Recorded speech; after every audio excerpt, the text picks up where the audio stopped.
So let's move into the warm-up. So moving from a cost center to a profit. So please, if you'll allow me to set the scene. What if? What if we get snowed in? What if there's a fire? What if there's a flood? What if? That's the question, is it not? Often, we plan for the what-if events or treat our plans like an insurance policy to be taken off the shelf if something goes wrong. Or maybe it's there just as a safety net. Maybe not everyone gets what we do or why we do it.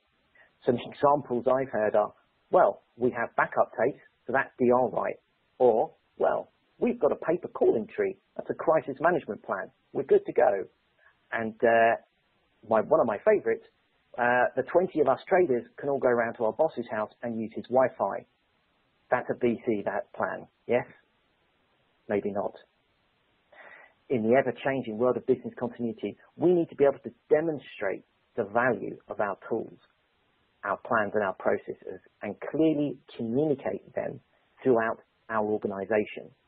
Not only communicate in terms of why we do this, but also what value we bring to the organization.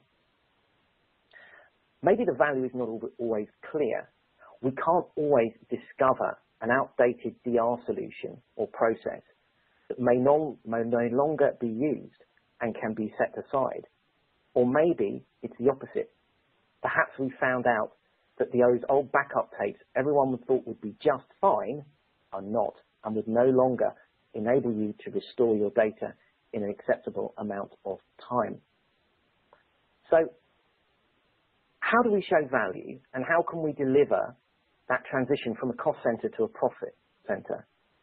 Allow me to give you some examples that I've observed. So a great example is in the change management sphere. Change management can be IT change, or it can be any other form of change in a logistics, transportation, or just about any other complex environment that may require a large change with user acceptance testing. When you need to be able to communicate the progress of your change with your testers and with your leadership, that is a way that you can use the tool sets available to you to enable your business to be more competitive. How about giving your traveling employees a safety net to allow them to reach out when their trip does not maybe go to plan, or just to check in once they have arrived to say, hey, I'm here, I'm safe, but I want to let you know that I am. Again, this might be something that you've got the tools and you've got the capability to do, but perhaps it's something that you've never been able to demonstrate.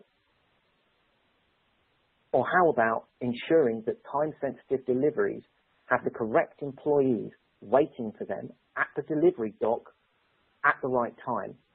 No risk of delay or the products going bad. With just-in-time logistics networks and the ever-competitive nature of business, this can be a very, very powerful thing to enable our business partners to be able to leverage. These are just some of the examples of how we can demonstrate using our tool sets to benefit our businesses, to give them capabilities perhaps above and beyond where they have been in the past, to enable very rapid network growth and communication within an organization. Ultimately, this can really help us when it comes round to next year's budget. And obviously the knock-on effect from that is that your business continuity or your resiliency function is seen as absolutely essential to the organization. So I really do hope that I've given you some food for thought there and been able to set the scene for us to now go into our main section, the panel discussion.